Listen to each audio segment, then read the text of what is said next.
कुछ दासियां राज परिवार के लिए भोजन बनाया करती थीं। राज्य के महल में एक नियम था, शाही भोजन को सबसे पहले राजा और उनके परिवार के लिए परोसा जाता। इससे पहले उसे कोई नहीं छक सकता था। वर्षों से यह परंपरा निभाई जा रही थी। महल की प्रमुख दासी सुजाता इस नियम की पूरी तरह जानकार थी और इसे निभाने में कभी चूक नहीं करती थी।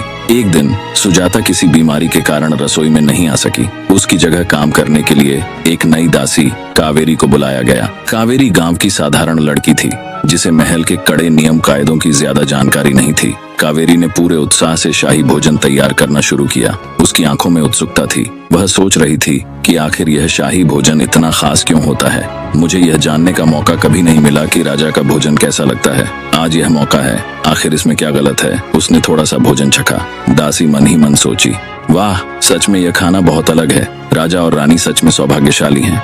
दासी दूसरा निवाला लेने के लिए जैसे ही हाथ बढ़ाई, उसी वक्त रानी अचानक रसोई में आ गई।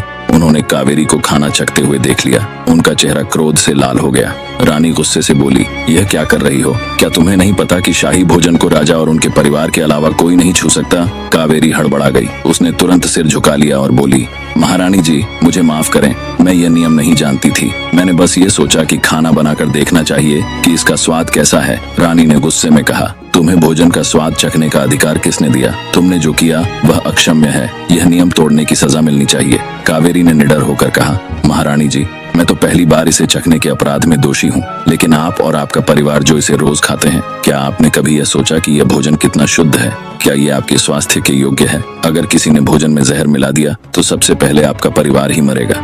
रानी के भीतर एक क्षणिक खामोशी पसर गई। उन शब्दों ने उनके मन में एक हलचल पैदा की, जैसे किसी शांत झील में कंकड़ गिरा हो। उस रात उन्होंने राजा से इस घटना का जिक्र किया। राजा ने ध्यान से सुना और अंततः माना कि भोजन की गुणवत्ता और शुद्धता की जांच के लिए ठोस कदम उठाए जाने चाहिए।